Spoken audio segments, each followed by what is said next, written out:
بسم الله الرحمن الرحيم الله أكبر الله أكبر الله أكبر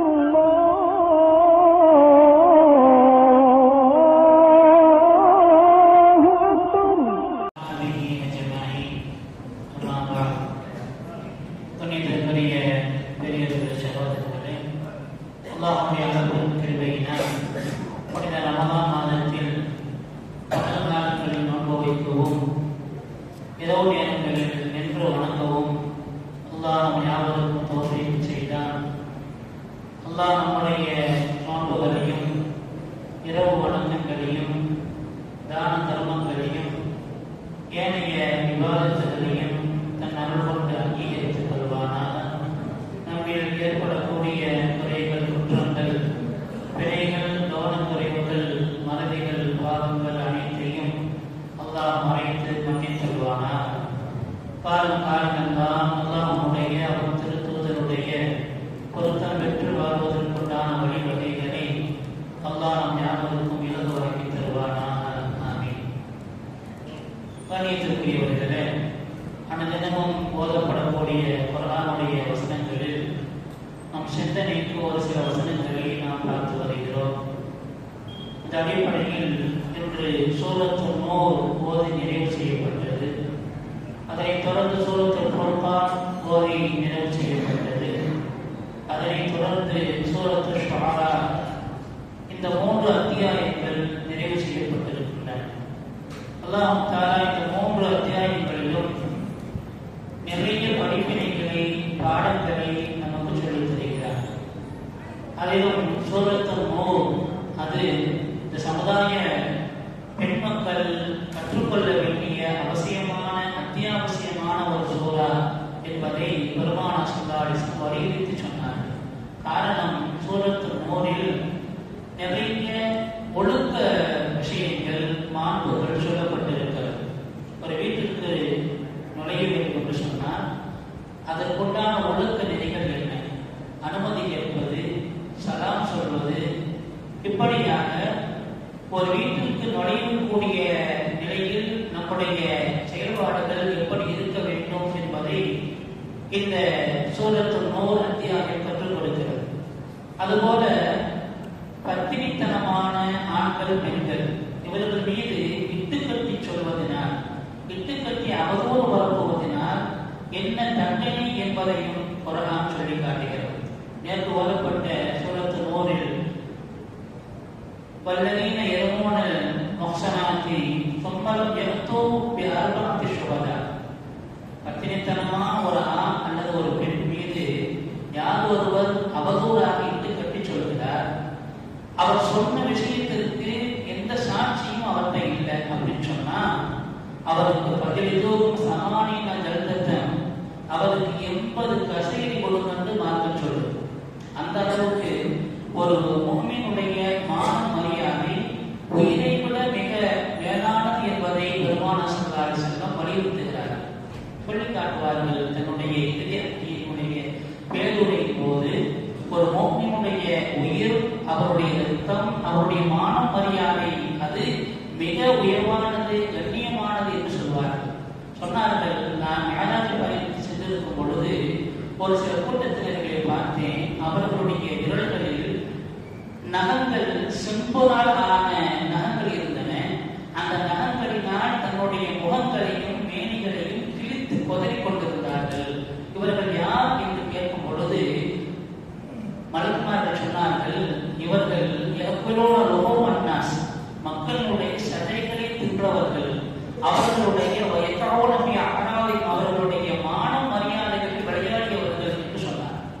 அந்த அளவுக்கு அல்லாஹ் கடுமையான தண்டனைகளை அவருக்கு கொடுக்கிறார். எனவேதான் இந்த சூராவுடைய அந்த தொடர்பே வரும் பொழுது இன்றைக்கு ஓதப்பட்டது, இன்னல்லதீன யர்மூன முஹ்ஸனாத்தில் காஃபிலாத், யார் பத்தினித்தனமான ஆண் பெண் மீது, ஒரு பெண்ணின் மீது இட்டுக்கட்டி சொல்கிறாரோ, லுஇனூ ஃபித்துன்யா வல் ஆখিরা, அவர்கள் உலகிலும் மறுமையிலும் சபிக்கப்பட்டவர்கள் என்று குர்ஆன் சொல்கிறது.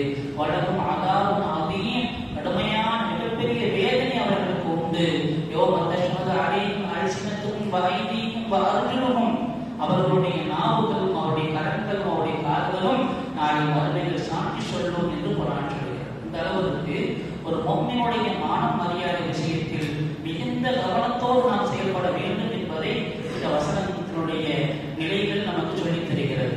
குர்ஆன்ல இப்படி இட்டுக்கட்டி அவதூறு பரப்பிய விஷயங்கள்ல ஒரு சில நிகழ்வுகளை குர்ஆன் சொல்லி காட்டுகிறது. ஆரம்பமாக அதற்கு மரியம் அலைஹிஸ்ஸலாம் விஷயத்தில் இப்படித்தான் அவதூறு பரப்பினார்.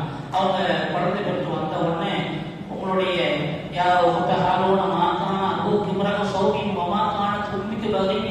உடைய தாய் தந்தைக்கெல்லாம் நல்லவங்க தானே, உனக்கு எப்படி குழந்தை பிறந்துச்சு என்றெல்லாம் அவதூறாக தகாத வார்த்தைகளால் வசதிவாடிய பொழுது இலை தன் கையில் உள்ள குழந்தையை பார்த்து சொன்னாங்க, இந்த குழந்தையை கேளுங்க, நாம எப்படி குழந்தைகிட்ட பேசுவோம் சொல்ற நேரத்திலே குழந்தை சொல்லிச்சு, ஆரகினி அபதுல்லா, நான் அல்லாஹ்வுடைய அடியான், ஆத்தானிகள் கிதாப், அல்லாஹ் எனக்கு வேதத்தை கொடுத்திருக்கிறான், வஜஅலனி நபியன், என்னை அல்லாஹ் நபியா ஆக்கியிருக்கிறான் என்றெல்லாம் ஈசா அலைஹிஸ்ஸலாம் அவர்கள் பேசி, மரியம் அலைஹிஸ்ஸலாம் அவர்கள் கற்பழிக்கப்பட்டவர்கள், அவர்கள் பத்தினித்தனம் வாய்ந்தவர்கள் என்பதை நிரூபித்த விஷயத்தை அல்லாஹ் மரியம் அலைஹிஸ்ஸலாமுடைய விஷயத்தில் சொல்லி காட்டினான். பெருமானார் ஸல்லல்லாஹு அலைஹி வஸல்லம் அவர்கள் மிகச்சிறந்த பெண்மணிகளில் 4 பெண்மணிகளை சொன்னார்கள். அதில் மரியம் அலைஹிஸ்ஸலாம் அவர்கள், அதுபோல பிறவுடைய மனைவி ஆசியா ரலியல்லாஹு அன்ஹா, கதீஜா ரலியல்லாஹு அன்ஹா, ஃபாத்திமா ரலியல்லாஹு அன்ஹா, இந்த 4 பெண்மணிகளும் உலகில் உள்ள அத்தனை பெண்களிலும் மிகச் சிறந்தவர்கள் என்று பெருமானார் ஸல்லல்லாஹு அலைஹி வஸல்லம் ஸ்லாகித்து சொன்னவர்களில் இதற்கு மரியம் அலைஹிஸ்ஸலாம் அவர்கள் விஷயத்திலும் இந்த அவதூறு விஷயமாக குர்ஆன் சொல்லி காட்டுகிறது. அதுபோல அதற்கு மூசா அலைஹிஸ்ஸலாம் அவர்கள் விஷயமாகவும் மக்கள் அவதூறு பரப்பிய விஷயத்தையும் குர்ஆன் சொல்கிறது. யா அய்யுஹல்லதீன ஆமனூ லா தகூனூ கல்லதீன ஆதவ் மூசா, மூசா அலைஹிஸ்ஸலாம் விஷயத்தில் அவர்கள் நோவினை கொடுத்ததை போல நீங்க நோவினை கொடுக்காதீங்க. ஃபபர்ரஅல்லாஹு மிம்மா காலு, எந்த விஷயத்தை அவதூறாக மூசா நபி விஷயத்தை சொன்னார்களோ அல்லாஹ் அதை இல்லை என்று ஆக்கி அவர்கள் உண்மைப்படுத்தினான் என்று குர்ஆன் சொல்கிறது. என்ன, மூசா அலைஹிஸ்ஸலாம் அவர்கள் குளிக்கும் பொழுது அவருடைய உடலுடைய உறுப்புகளை பார்த்து, அதிலும் குறிப்பாக அவருடைய யுத்தஸ்தலத்தை பற்றி அவதூறாக மக்களிடத்தில் பலர்கள் அபாண்டமாக சொன்ன செய்தியை அல்லாஹ் அந்த வசனத்தில் சொல்லித் தந்தார். பிறகு அல்லாஹ் அவர்கள் எப்படிப்பட்டவர்கள், அந்த அவதூறுக்கு அவர்கள் விமித்த செய்தியும் குர்ஆன் சொல்கிறது. அதே போன்று இன்று ஓதப்பட்ட சூரத்து நூரில் அதற்கு ஆயிஷா ரலியல்லாஹு அன்ஹா அவர்கள் விஷயத்தில் மக்கள் அவதூறு பரப்பியதையும் சொல்லி காட்டுகிறது. ஏறக்குறைய 18 வசனங்கள் சூரத்து நூரில் ஆயிஷா ரலியல்லாஹு அன்ஹா சம்பந்தமாக அல்லாஹ் இறக்கி, அவர்கள் கற்பழிக்கப்பட்டவர்கள் பரிசுத்தமான பெண் என்பதை அல்லாஹ் கியாமத் வரை நிரூபிக்கும் விதமாக குர்ஆனில் பதிவு செஞ்சிருக்கிறான். 18 வசனங்கள் ஆயிஷா ரலியல்லாஹு அன்ஹா அவர்களை பற்றி சூரத்து நூரில் சொல்ல காட்டப்பட்டிருக்கிறது. காரணம், ஒரு முஃமினுடைய மானம் மரியாதை மிக உயர்வானது. அந்த விஷயத்தில் நாம் மிகுந்த கவனத்தோடு செயல்பட வேண்டும் என்பதை இந்த வசனங்கள் சொல்லி காட்டுகிறது. அதுபோல இன்றைக்கு சூரத்து நூறிலேயே ஒழுக்க மாண்புகள், நம்ம ஒரு வீட்டுக்கு உள்ள, நம்ம வீட்டுக்கு போனாலும் சலாத் சொல்லி உள்ளே நுழைவது, வீட்டில் யாரும் இல்லாட்டிலும் சலாத்தில் உள்ள போவது, ஒரு வீட்டுக்கு போகும்போது அனுமதி கேட்டு உள்ள போவது போன்ற ஒழுக்க மாண்புகளும் இதில் சொல்லப்பட்டது. எந்த அளவுக்கு சொன்னா, சஹாபாக்களிடத்துல குர்ஆனுடைய வசனங்களுடைய இந்த விளக்கங்களை மிக அறிந்து வைத்திருந்தார்கள். ஒரு தேவையின் போது கூட அல்லது ஒரு கஷ்ட காலத்தில் கூட குர்ஆனுடைய வசனங்களை சொல்லி அவர்கள் அதிலிருந்து தன்னை தற்காத்துக் கொண்ட நிகழ்வுகளும் பார்க்க முடிகிறது. அதிலிருந்து உமர் ரலியல்லாஹு அன்ஹுடைய ஆட்சி காலம் நம்மளாம் தெரிஞ்சிருக்கிறோம். இரவு நேரங்களில் அவங்க தன்னுடைய நகர உலா வருவாங்க, மாறுவேடம் அணிஞ்சு, அமீர் முஃமினீன் அவர்கள் மாறுவேடம் அணிஞ்சு இரவு நேரங்களில் வீடுகளில் அவர்கள் உலா வருவாங்க. இங்கே தப்பு நடக்குதா, மக்கள் எப்படி இருக்கிறாங்க என்பதை எல்லாம் கண்காணிப்பது உமருக்கு நல்ல வழக்கம். அப்படி ஒரு நாள் அவர்கள் அவரை உலா வந்ததுக்கு நேரத்தில் ஒரு நபர் ஒரு வீட்டுக்குள்ள திருடுவதற்கு அவர் எத்தனைக்கிறார். வீட்டுக்குள்ள போய் பொருளை எடுப்பதற்கு எத்தனைக்க நேரத்தில் உமருக்கு வேகமாக வீட்டுக்கு மேல ஏறி உள்ளே குதிச்சு அவரை பிடிச்சிட்டாங்க. பிடிச்சு விழுக்கிறாங்க. என்ன காரியம் செய்யற, என்னுடைய ஆட்சி காலத்துல இந்த வீட்டுல வந்து நீ திருடுறிய, எந்த அளவுக்கு உனக்கு தைரியம் சொல்லி அவர் முடிச்சு ஒழுக்கணும்னு அவர் சொன்னாரு, நான் ஒன்றும் தப்பு செய்யல, இன்னும் நான் திருடல, ஆனா என்ன கண்டிப்பீங்க, நீங்க 3 தப்பு செஞ்சுட்டீங்கன்னு சொன்னாங்க.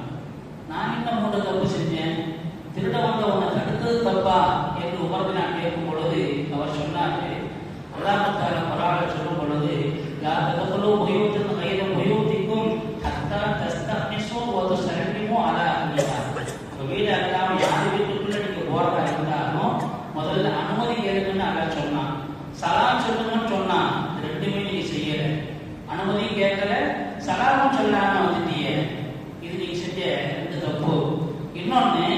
அத்துல் பையோத்தின் அபுவாபிகா அல்லாஹ் குர்ஆன்ல சொல்லும் பொழுது வீட்டுக்குள்ள போறாங்க வாசல் வழியா போகணும்னு சொல்றான். நீங்க வீட்டுக்கு மேல ஏறி குதிச்சிட்டீங்க, நீங்க செஞ்ச மூணாவது தப்பு சொன்ன உடனே உமர் ரலியல்லாஹு சொன்னாங்க, குர்ஆனுடைய வசனங்களை எவ்வளவு தெரிஞ்சிருக்கிற நீ இந்த மாதிரியான தவறுகளை செய்யக்கூடாது என்று சொன்ன நிகழ்வை நாம் பார்க்க முடியும் என்று சொன்னார். அந்த அளவுக்கு குர்ஆனுடைய ஆயத்துடைய விஷயங்கள்ல மிகுந்த கவனத்தோடும் விழிப்புணர்வோடு சஹாபாக்கள் இருந்திருக்கிறார் என்பதை நம் சிந்தனைக்கு எடுத்துக்கொள்ள கடமைப்பட்டிருக்கிறோம். அதனால் நிறைய ஒழுக்க மாண்புகள் சொல்லப்பட்டிருக்கக்கூடிய சூரத்து நூர் நாம் ஒவ்வொருவரும் கட்டாயம் அறிந்திருக்க வேண்டிய ஒரு அத்தியாயம். அதிலும் குறிப்பாக நம்முடைய பெண்மணிகளுக்கு, பெண் குழந்தைகளுக்கு கற்றுக் கொடுக்க வேண்டிய ஒரு அத்தியாயம் சூரத்து நூர். எப்படி நம்முடைய பர்தா போன்ற அமைப்புகளை வைத்துக் கொள்வது, கண்களை பாதுகாத்துக் கொள்வது, தகாத விஷயங்களிலும் நாம் கற்பொழுக்கமாக நடப்பதை போன்ற நிறைய விஷயங்கள்.